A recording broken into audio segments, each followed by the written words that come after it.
Welcome to the Always On podcast. I am your host, Duncan MacPherson with Pareto Systems.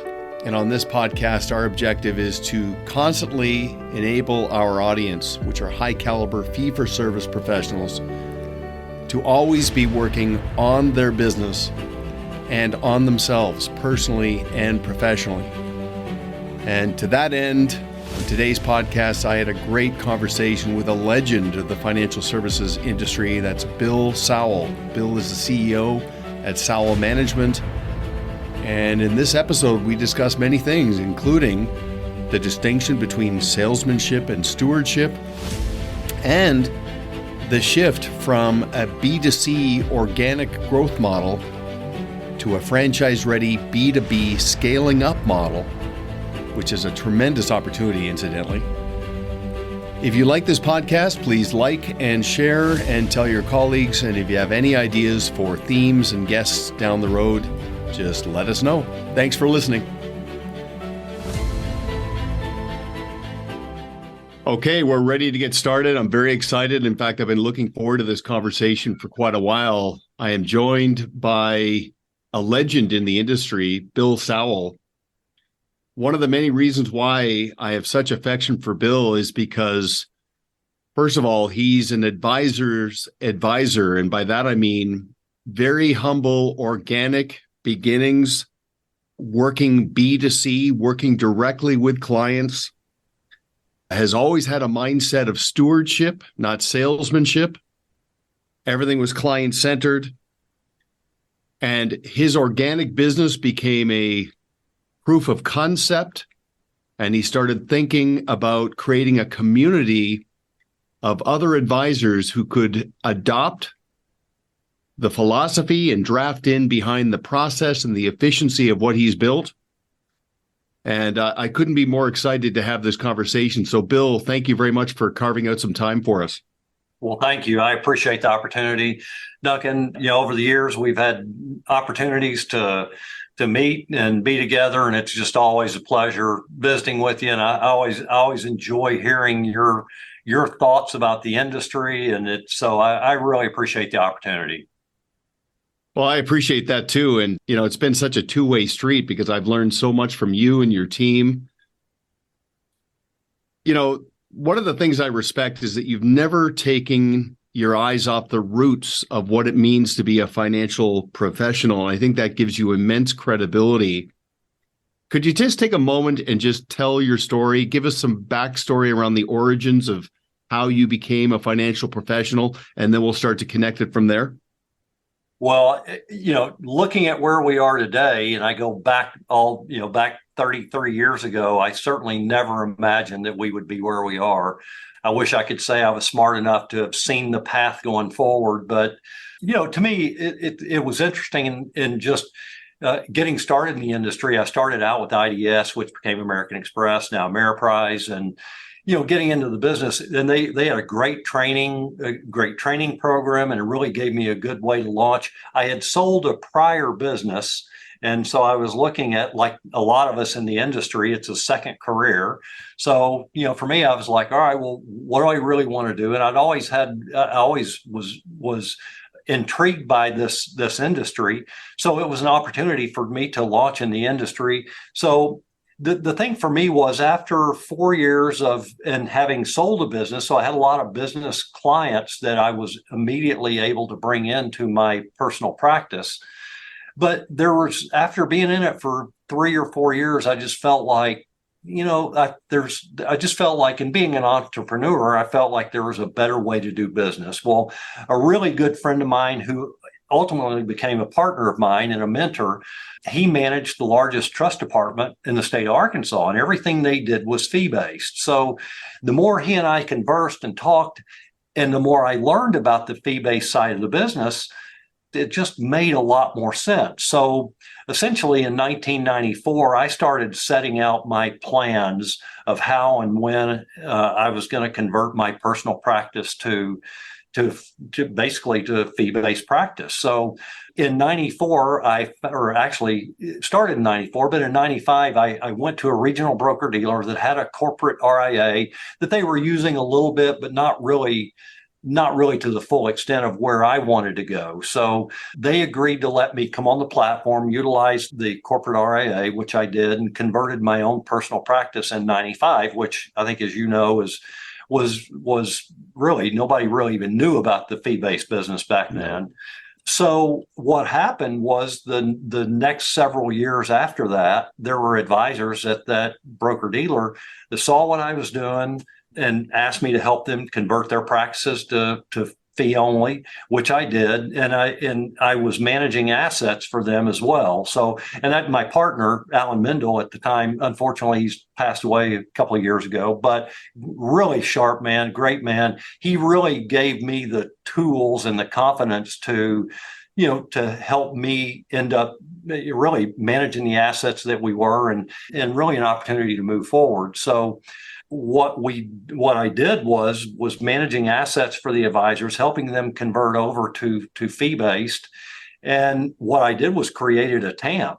So, which wasn't really a thing back then either. So really, I would say around 97 is when I really launched the TAMP portion of the business.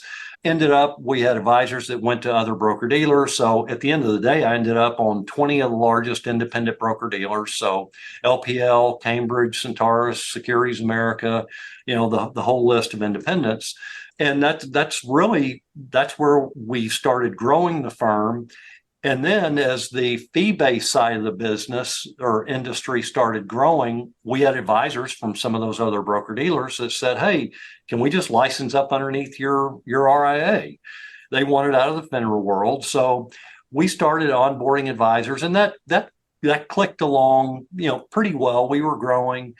And then there was a pivotal moment for us that in 2016, there was a beleaguered firm in the industry that we took on a bunch of their advisors. So the end of 2016, we were just under $500 million. And in 4 months, we brought in over $1 billion worth of assets. And, growth is a good thing, but there's that, oh crap moment where now what are we going to do? So, what I wasn't going to do was not be able to support the advisors in a manner that I personally would want to be supported. So we really worked very hard to start building out the platform. And I think the advantage that I had was that being an advisor, I knew what I needed to run a successful practice. So we just started building that out. And to me, the answer was pretty simple. Every time we were looking at doing something, I would just ask myself, well, is that something that's really going to benefit the advisors? And ultimately, is it going to benefit the clients? Because if the answer is no, then we're wasting our time. So, we started really focusing on building out the platform. My wife and I funded the company. We've never taken in any private equity or any outside money. We've just built it ourselves. And, after we had those large group of assets that came on early 17, over the next several years, we brought in another $3 billion. So today we sit I think we're just a hair under $4.5 billion. And I think what's unique is the fact that it is all organic. We've done no acquisitions. There's a lot of people that have come in the industry today I'm not saying there's anything wrong with it. It's just a different path. There are a lot of people have come in and they've had, big PE money behind them, and they've kind of bought their way into building those assets, which we haven't done. I do think there's opportunities there on the acquisition side. We just, to this point, that's just not what we've done. It was all organic. And I think the key to that is that, we've got all total, we've got about 150 advisors that are affiliated with us. There's about probably 115 that are actually licensed underneath us. But then we also have about 22 or 23 RIAs that have their own ADV that affiliate with the platform just like our IARs do. So we provide all the same services for them. So, it's to me, it's been exciting just to watch it build and grow. Again, I wish I could say I was smart enough way back then to see where the industry would end up. But I love the fact that we were a pioneer in the industry. Yeah. And it's just exciting to see the whole industry's move in this direction. So it's been neat. Well, and I remember some of our early interactions because I love the origins and how the industry has evolved. And you're right, in the 90s, I got started in the 90s, and I was talking about attracting new clients, not chasing them. So that whole dynamic between salesmanship and stewardship, and I could see it starting to resonate. But you're right, as soon as the fee-based advisory model started to emerge, and then advisors had to fixate on being fee worthy. So the clients would focus on what they're worth, not what they cost. And the era of transactions started to fade, and it became more of a directional relationship. What emerged from that was, first of all, a group of advisors who were far more client-centered. And to your point, more entrepreneurial, more fixated on being a business owner. So it was no longer a book of business, it became a business. And with that, not just a fixation on technical ability around wealth management, but also adopting best practices, a mindset of practice management and relationship management. And that's been so profound. So you were an early adopter. I've said to my wife so many times, look, I'm always right eventually. It just sometimes takes a while for the world to sort of catch up with the vision. But you're a founding father of the whole stewardship environment within the industry, and I respect that immensely. Now, I do want to talk a little bit about that distinction between the consolidator and the methodical organic growth model, because that emphasizes stewardship as well.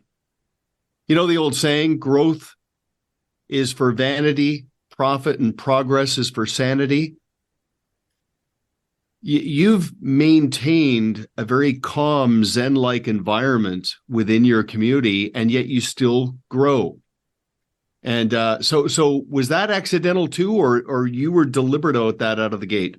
Well, we've been very deliberate about it. And one thing I want to touch on real quick too, you mentioned practice management, and we talk about advisors and their practices, and a pet peeve of mine, and I've shared this with you before, and I tell advisors, well, let's stop calling it a practice, because we're not practicing anymore. It's a business, and we need to address this like a business, and we need to run it like a business. So, but going back to your question, we're in a relationship business, and we can talk about technology and everything else all we want, but at the end of the day, it's a relationship business.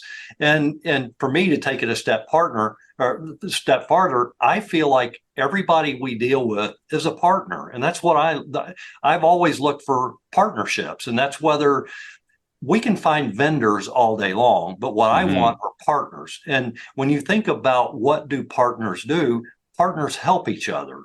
A vendor, you're just buying a service or you're buying a product from somebody. But when it's a partnership, and I'm very upfront with any of the vendors we use, that look, I want to help you as much as you want to help me. So let's figure that out. And so we've surrounded ourselves with a bunch of like-minded partners. But first and foremost, whether it's our vendors or our advisors or our end clients, it's about relationships, and it's about culture. And one thing that I was never willing to do was bend our culture. So we wear our culture on our sleeves. It's something that we focus on. Internally, we hire people based on our core values.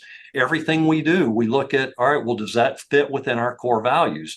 And to me, that was very intentional, because from a growth perspective, my biggest concern is that we would outgrow our culture, and I just wasn't willing to do that. So I've implanted everything that we can as a firm. I feel that allows us, not only as we hire and bring people into the firm, but also when we're talking to advisors about joining our firm, we're interviewing them as much as they are us, because I want to make sure at the end of the day, if the culture is not a good fit, it's just not going to work at some point, and it's just too much work. So. Well, it's interesting, your point about the practice. I noticed in the 90s that a lot of advisors, to achieve professional contrast and to differentiate themselves, from brokers, transactional hunter-gatherers who would eat what they kill. They started calling it a practice, just to sort of elevate and try to engineer a higher degree of respect and appreciation. But you're right. It's no longer a practice. There are best practices. There are standard operating procedures that come from running a business like a business. But no, that's a very good distinction. Now, one of the sweet spots that you've managed to land in, and this is what I think anybody who's thinking in terms of scaling up and growing over the next 5 to 10 years, is finding that balance between the proverbial Wall Street, Main Street dynamic. So the Wall Street in terms of technical ability, using technology, creating consistency, and then Main Street, never forgetting that you're managing relationships, managing people, and especially now with the world getting so noisy and distorted. When did that really kick off for you guys, where you said, okay, we're going to stay in that sweet spot? Yeah. Well, and that's, as we grew, early on in a business, and I don't think it matters what business you're in. I mean, you're just looking for clients, you're looking for business. So early on, we probably brought in, no, actually not probably, we brought on some advisors back then that really weren't good fits for us, but we brought them in. And then as we really started to grow, and with a clear focus on maintaining our culture, that's when I took a step back and just told our team, look, we really need to start making sure that we're bringing in the right people.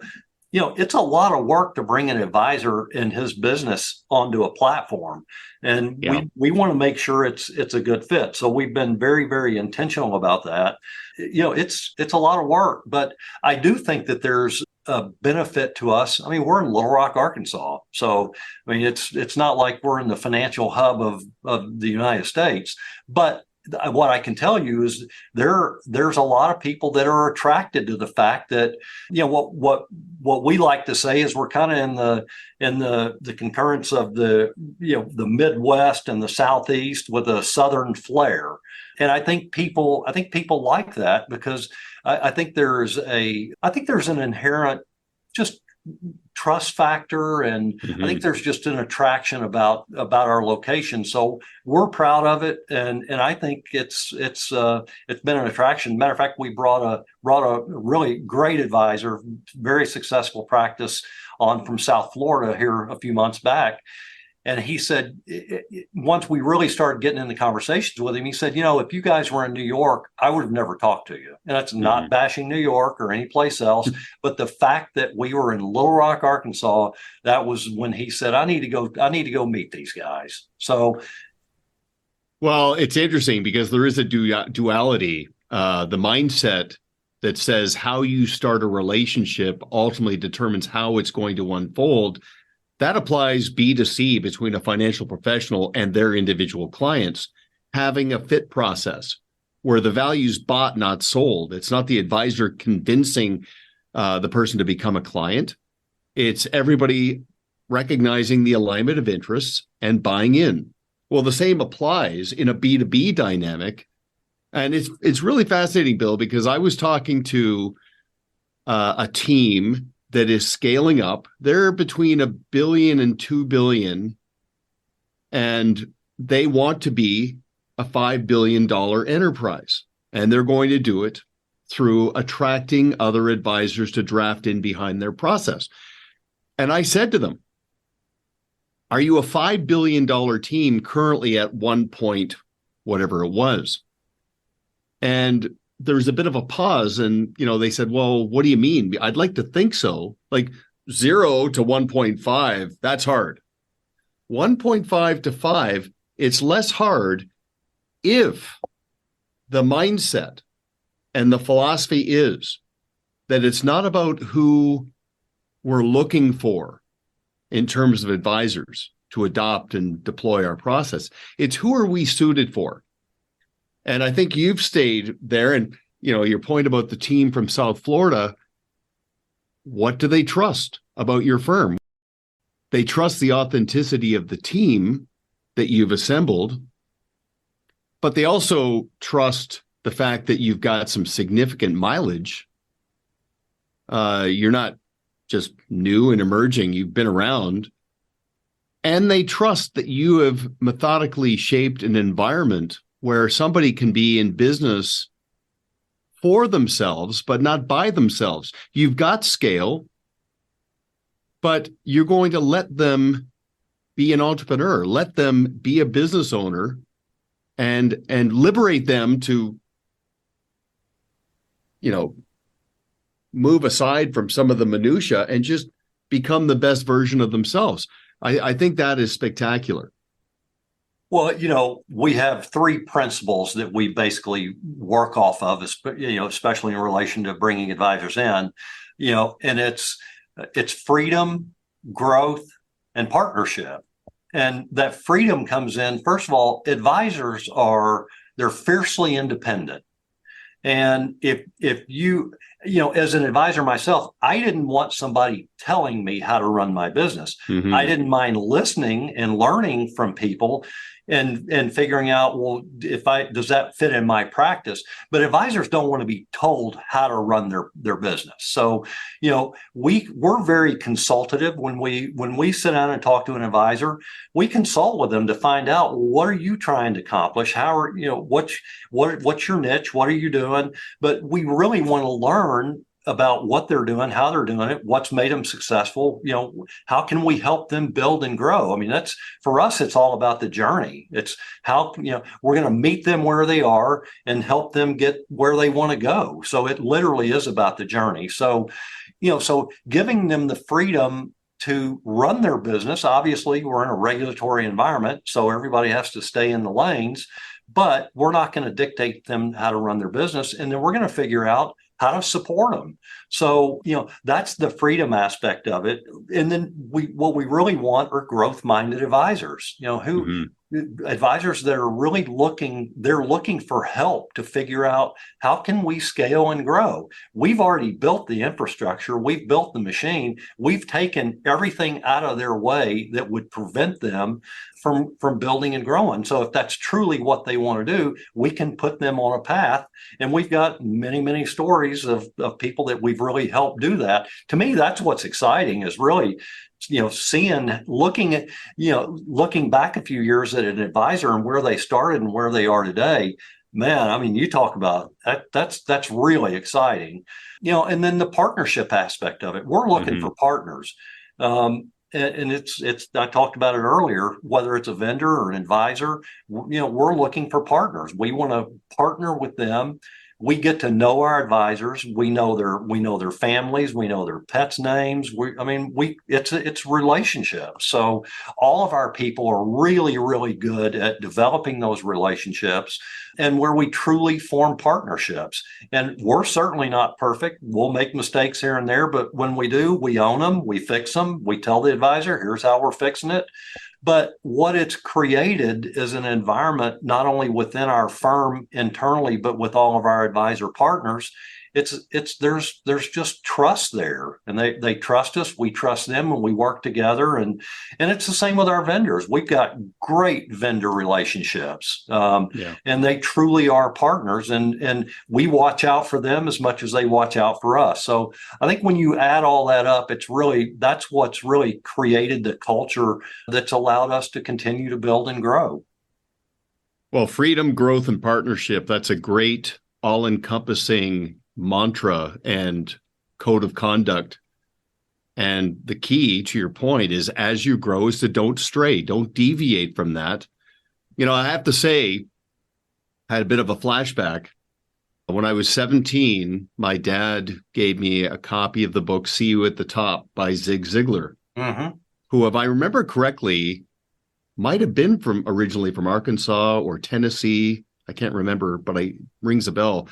But the first thing that struck me was his statement where he said, you can get everything you want in your life if you'll help enough other people get what they want. And that led me to understand the law of reciprocity, and how giving activates the receiving process, it becomes this collaborative, creative environment and culture.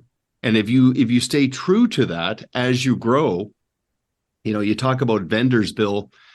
I've been traveling extensively with First Trust, and I get to interact with their wholesaling team, which is just world class, but massive. Like there's well over 200 wholesalers. But one of the commonalities, whether I'm in Toronto, whether I'm in South Carolina, or whether I'm in Southern California, all of the wholesalers talk about their interactions with Jim Bowen.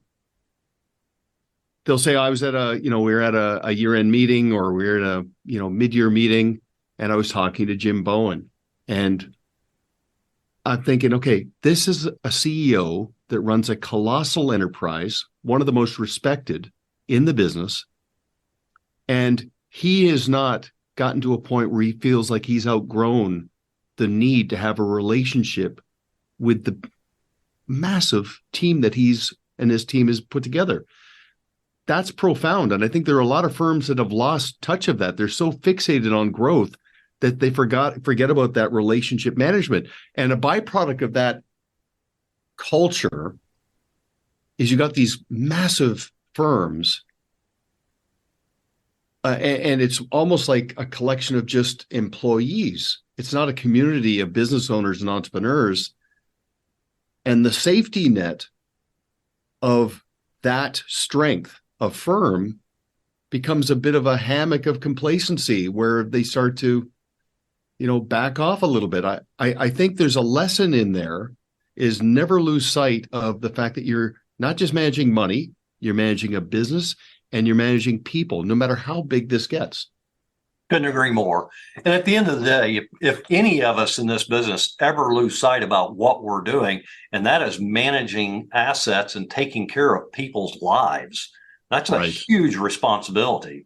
So, and that's something that, I've always taken very personal and stayed very focused on, and making sure that, again, everything we do is, is it right for the end client?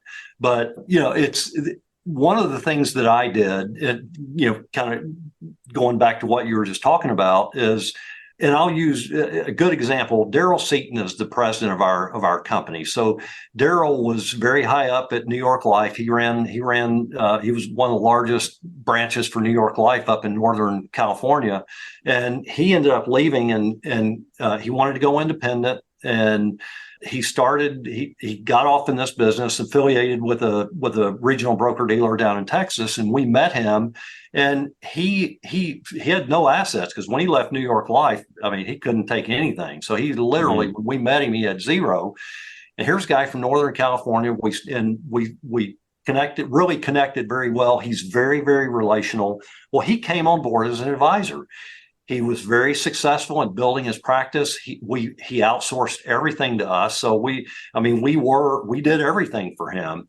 And he had told us up front at some point he would love to have his own RIA. And we said, great, when you get to that point, we'll help you establish your own RIA and we'll continue to support you.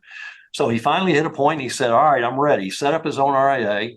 And a couple of years later, we were chatting. He said, why didn't you kick my butt and tell me it was the dumbest thing I was ever going to do?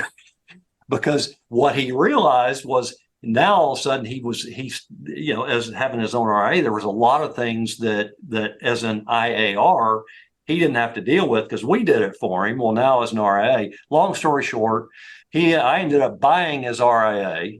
And he brought him in. I worked on him for about a 3-year period.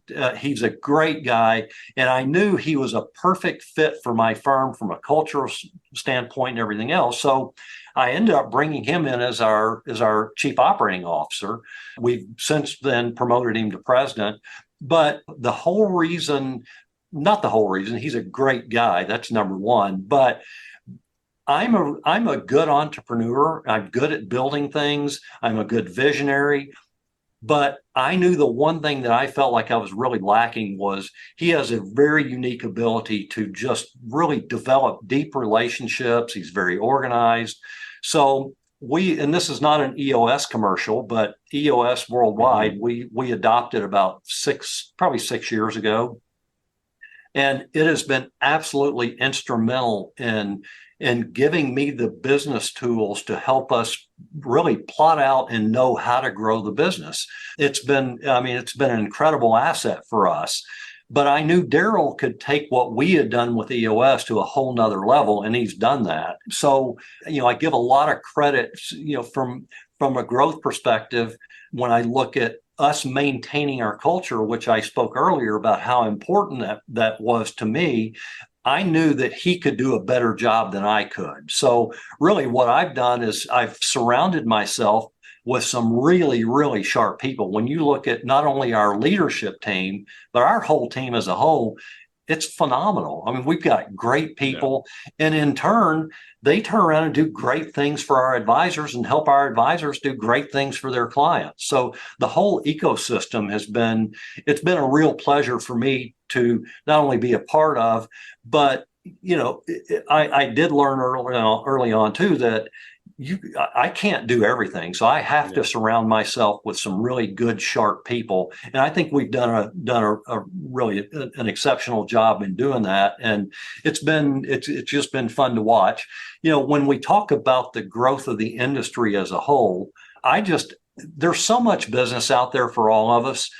I don't feel like we have competitors. I mean, I've got a lot of friends that are with our competitors, and we all get together and share ideas and thoughts, because at the end of the day, there's so much business out there that what's important to me is to make sure that what we're doing on this side of the financial services industry is the right thing for the client. And I don't think we're even at first base when you look at the growth of this side of the business. So if we can all come together and help each other and just do business the right way, that's what's important to me. And there's a lot of people that I've helped mentor and met with that weren't even on our platform or weren't coming to our platform, that I've spent the time to help and guide them, because to me, it's just really exciting just to see what's happening in this business. Well, you're right. First of all, the pie is massive and continues to grow. Back to your point about EOS, I hear nothing but good things about that solution. What's amazing about that, especially from somebody who has come from, client one, and then advisor one, and then methodically grown it, is that shift where it's not the bill show. In fact, I'm going to depersonalize the business as much as I can, so people aren't just fixated on me, and they're going to buy into the bench strength of the people that we have.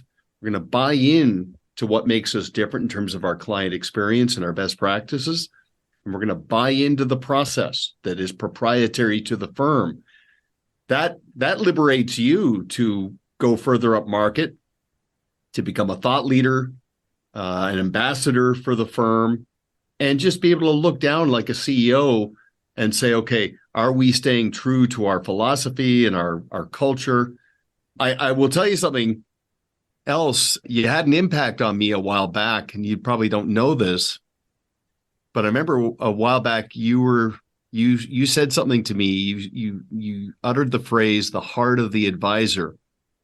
Never lose sight of what it means to have the heart of an advisor, and how that impacted me. I was talking to a client of ours who is starting to attract other advisors into his environment. And the first one went well. Proof of concept. We documented and standardized it. Number two, brought on the second advisor. And in our conversation, he was so fixated on the mechanics of that transition and the quantitative and how much, of a vein of gold there was going to be of untapped opportunity within that. And I was listening to him, and I could sense that he was starting to drift a little bit from his core. And I just said to him, I said, you got to hang on for a second. This advisor, understands that you can liberate him to be the best version of himself, and that's great. But that advisor's got 100 clients with hopes and dreams and aspirations. I want you to put a real emphasis on what it means for you and that advisor to transition those clients into your environment and rejuvenate them and reframe them and get them excited about the relationship. You did that. You had that impact on me and that advisor, and it led to a very good conversation, to the point where the advisor, our client, said, "Thank you. You're right. I can't lose sight of this. These are 100 families that are coming into our community." So I'd like to hear a little bit about the origins of the heart of the advisor and where that came from and why that's such a big part of your culture. Yeah, well, I appreciate you saying that, and it truly is that's who I am. And I do have a heart and a passion for clients, and I still have clients today. I still bring new clients in, and even though we've got a big business to run, it's still, at the end of the day, that is my passion. And I mean, people in the firm, they've seen me tear up talking about some of my client relationships. I mean, it is, I can't think of anything more rewarding than, starting. I mean, I've got clients I've had for 30 years, and to see where some of them started and to where they are today, there's just something magical about having that trust in that relationship. And you talk about a huge responsibility, I mean, that's a big deal. And, I have some really large clients. I love all my clients. There's great relationships. But I have to say, some of the most rewarding ones, and there's one couple in particular, love them dearly. They pretty much came from nothing. I mean, I started working with them, and, humble beginnings, and we kept working and working. And about a year ago, and their goal was that they had a number of goals, but from a monetary standpoint, their goal was, could we ever become a millionaire? So the day their accounts topped $1 million, we had them come into the office, and it almost come to tears thinking about it. But the first thing she said was, "You mean I can go buy a new pair of socks?" And we just died laughing. It's like, yes, you can go buy some new socks. But the point being, I don't care what somebody has. If you've only got $25,000 or $25 million, what you have is important to you. And so I feel like, as a financial advisor, my responsibility is, if somebody wants help, I'm going to help them. I mean, that just, so it truly does, but that's what's in my heart. And that's, I think, what's helped us be successful and help us build and grow.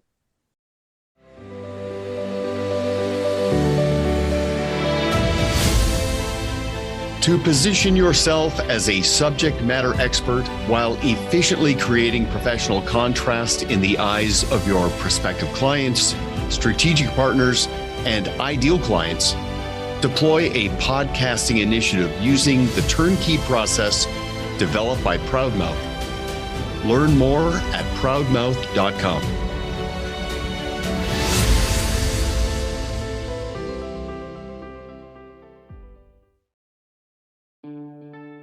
The best place to strengthen a client relationship is in the very place where you manage that relationship. BlueSquareToolkit.com has harnessed the best practices of Pareto systems and brought them to life in our easy-to-use system that is accessible on both your phone and your desktop.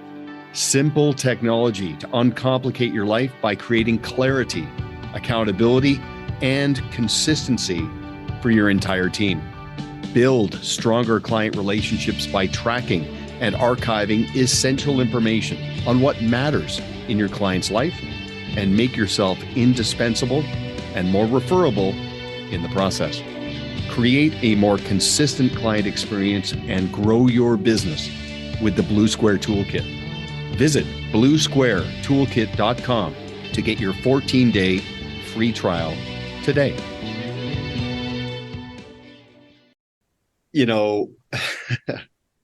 I love those stories, and I love it when an advisor will really open up and bare his or her soul to me about the significance of their relevance in people's lives.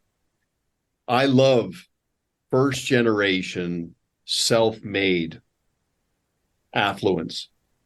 It's pure, it's earned. But then you look into developing unmet needs, the responsibility around making sure first generation self-made affluence, it's more than just a number. When it goes into motion and becomes second generation and someone becomes suddenly affluent, that's big. And I'm curious, because I'm asking advisors, make yourself indispensable to a family by getting out in front of this evolving issue around intergenerational wealth, continuity and succession, dynastic issues. What are your thoughts on that? Have you adopted some best practices? Have you built that in? Yes, absolutely. And, I also feel like it is a responsibility as a steward of a family's wealth that we address the issues. And, another thing that I talk to advisors about, some advisors like to hear themselves talk. And my advice to them is always, ask a question and then shut up and listen. And if you ask the right questions, clients will tell you everything you need to do to help them. But I think sometimes advisors are so busy just talking and trying to impress people about how much they know. And to me, that's not it. People want to know that you care and that you have compassion for them. And so that's what I've always tried to show. But I think when you ask people questions and you take the time to truly listen, and then you follow up with more questions, you can get all the information you need. And especially when it comes to intergenerational transfer, it's across the map about how people want to handle that.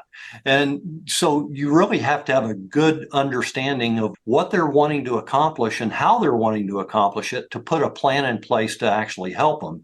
But we would be doing a disservice by not having that conversation and then developing a relationship, with the second generation and even down from there to help them, because especially growing up with the first generation and knowing what they went through to get there, then to me, it's just as much a responsibility to make sure that the other family members understand what they went through and then how to accept that responsibility. And it doesn't always work, but I do think most of the time, once you've developed those relationships, there's a certain amount of respect that comes with it. And what I have found is, it's very, very open conversation going to the next generation. So, but I think it is very important, and especially, I'm part of the baby boom generation, and you see where we are, in a life cycle from one generation to the next. And I think we all in this business know what those numbers look like. So interesting. Recently, I had a conversation with an advisor about articulating value. And I said, look, you're a really solid, compelling messenger, but your messaging you're doing yourself a disservice the way you represent your value. And he said to me, well, what do you mean? Like, he actually got a little defensive, understandably. And I said, you put so much emphasis on what you do.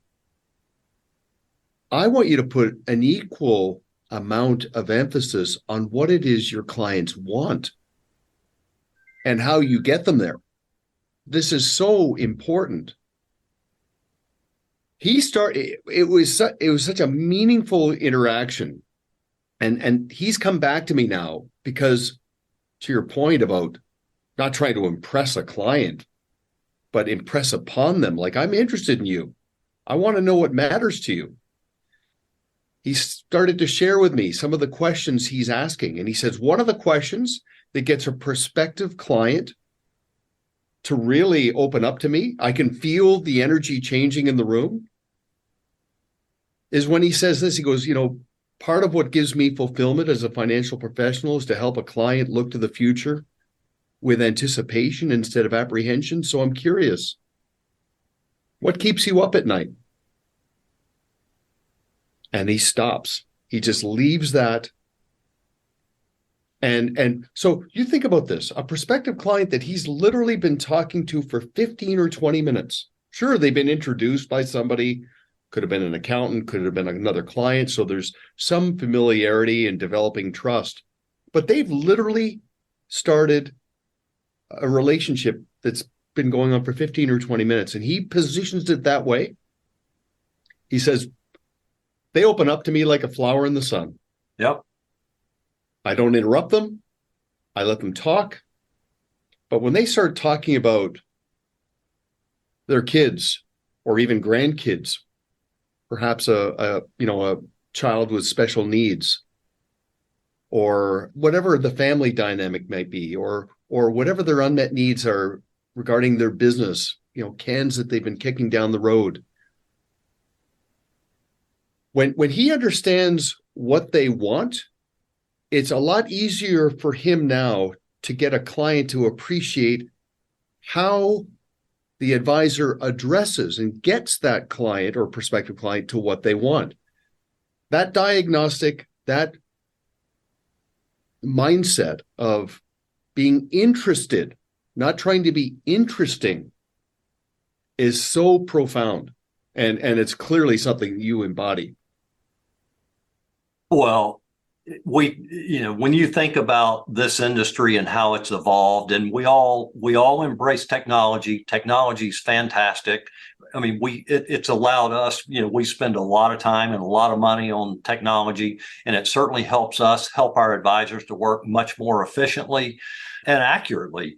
But at the end of the day, it is about relationships, and it's about building trust. And absent of trust in a solid relationship, then you've got to step back and go, what do we really have? So it really does, and that's like when the robos first started rolling out and people were all like, oh my God, what are we going to do? Robo's coming. And everybody I talked to, I was like, well, what's robo going to do if somebody's spouse has cancer and is dying, or if, in an emergency? So, as an advisor, we're not going anywhere. We can utilize robos in some cases to help us in our practice, and that's what I love about the fee-based world, because it allows us to be truly fiduciaries, and it allows you to build a client base and be fairly compensated to have relationships with people you care about, as opposed to the old transactional world where, buying stocks and sitting on them is not going to help me make a boat payment. Well, to me, that's what I really didn't like about that side of the business, and what I love about the advisory, being a true fiduciary, and just being able to develop those deep relationships with clients. Well, and that's again, part of the sweet spot is high tech is not designed to replace anything aside from enabling us to go deeper into high touch. There's this fascinating study, Jevons paradox, that says often a solution to a problem can create more problems or different problems. And those that have relied solely on technology are actually painting themselves into a commoditized corner. The point of technology and efficiency is to enable us to fill an unmet need. The more technology creeps into our lives, the more the human touch matters. That's, you think about belonging, you think about just being in good hands, that safe harbor. With everything that's going on in the world right now, Bill, the noise, the distortions, people want to know, I'm going to be okay. that's not because of the technology. It's because of the relationship. Well, it really, when you think about what you were just saying and what you're talking about, that's really what our entire platform is about. Is we've built out all the tools. All we're looking for is advisors who want to focus on their clients, and we put them in a position where we can do everything in their practice, where all they have to do is focus on working with their clients and building their business.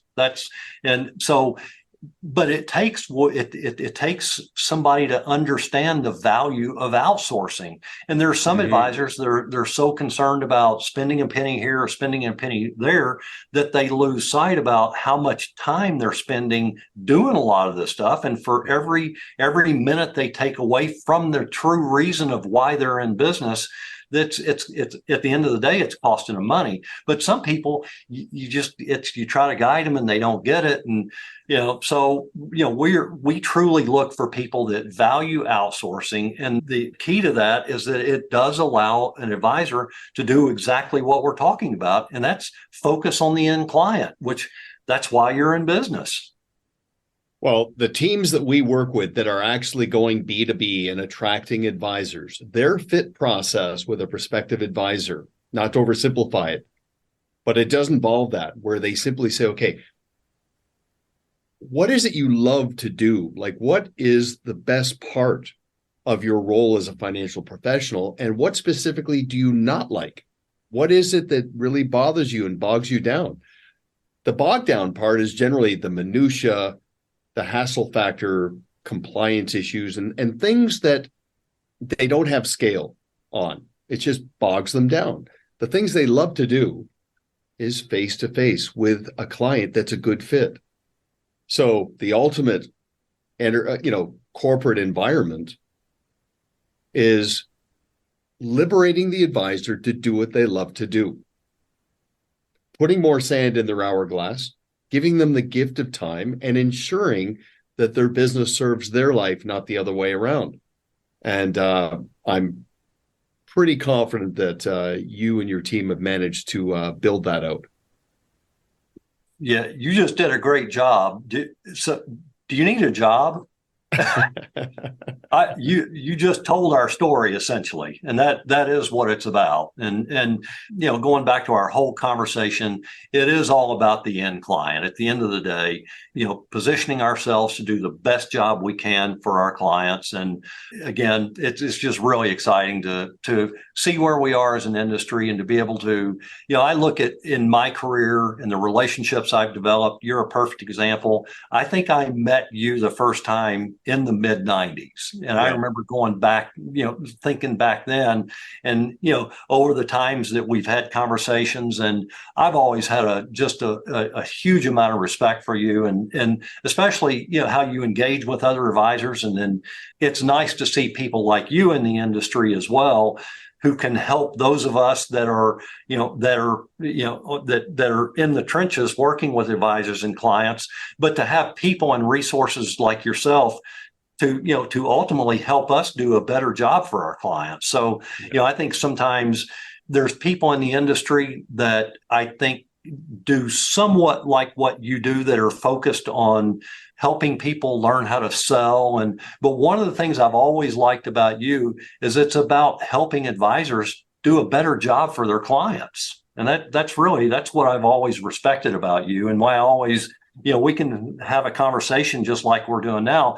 And it's an easy conversation. So I respect that and appreciate that. And well, that goes both ways, and I do appreciate that. I am going to do a little bit of a shameless plug here back to the whole fit process, because again, not long ago, I had a very nice interaction with a team that is hoping to become where you are. And we were talking about their advisor fit process.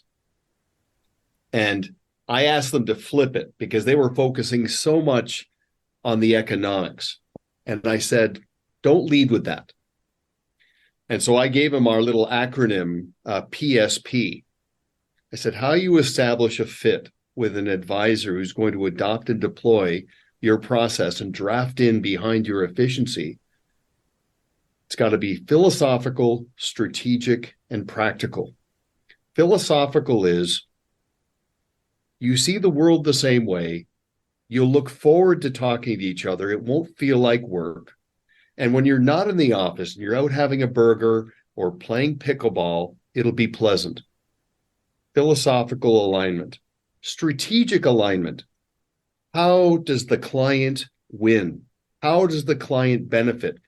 How do you position this so that they perceive this as an upgrade to their client experience?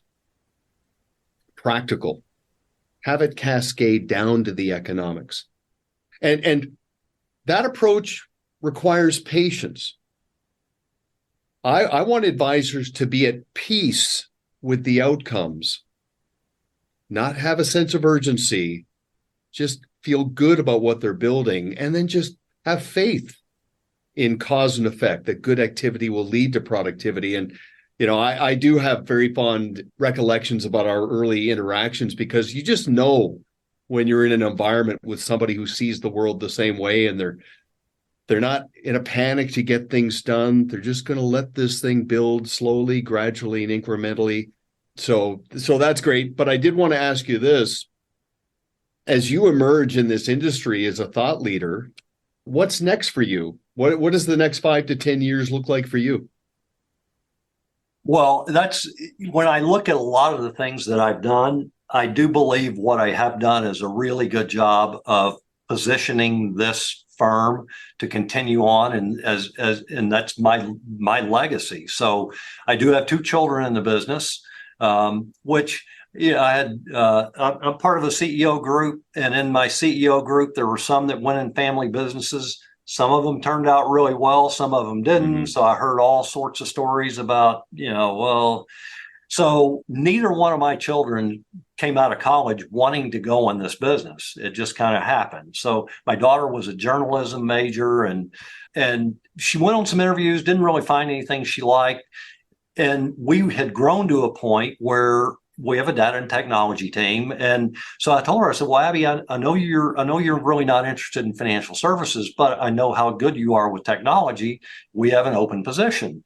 So to her credit, she came in, did a great job. She was doing all of our data reconciliation on accounts. And after about a year and a half, maybe 2 years, she came to me one day and she said, I really enjoy what I do, but I really don't understand how it helps advisors. So she said, I'd like to go on our advisor solutions team, which, that's not an easy job. That's it. That's the heartbeat of this firm. And that's where the relationships with the advisors really happen. And so she jumped over to advisor solutions. Now she's responsible for all of our transitions. So anytime an advisor joins the firm, her responsibility is transition all the clients. And she knows and recognizes that, you know what, if it's a good transition, that's great. But if it's bad, we've started off on the wrong foot. So going back to your question, both of my children, Evan's on our business development team, they came to work and they knew the kiss of death for them would be to act entitled. And to their credit, they both worked their butts off to earn the respect from all their peers of not being entitled. And they both do a really, really good job. So going back to your question, I feel like what I have done is between Daryl Seaton, who's president of the firm, Jason Inglis is our chief revenue officer.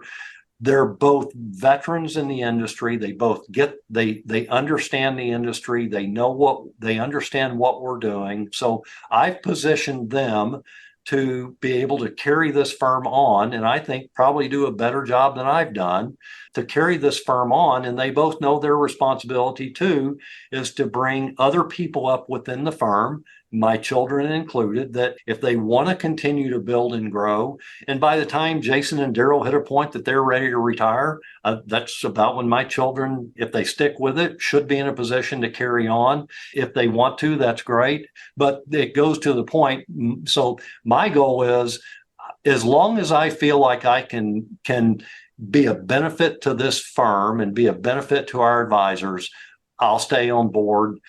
Fortunately, I can take the time to go do things that I want to do. My wife's in the business as well, so it truly is it's a family business. But we have the time to do things, but we've positioned ourselves that if something happened to me tomorrow, I'm completely confident this firm would continue on and not miss a heartbeat. So I do think I've done a good job of planning that, and I think it just kind of goes into that as a financial planner, we help people do it all the time. So I've put that practice in place for myself. Well, and there's just some things in life you cannot learn in a simulator. You need to develop and refine it in real time, in the real world. And that gives you immense credibility, because one of the most significant developing needs in the marketplace with first-generation self-made affluence is the whole dynamic of continuity and succession and avoiding any sense of entitlement. And this is I want to make a connection here, because you use the word positioning almost as often as I do. And it's so important. Pitching is emphasizing what I do. Positioning is emphasizing what you want and how I will help you get what you want. And I keep reminding people, what do people want?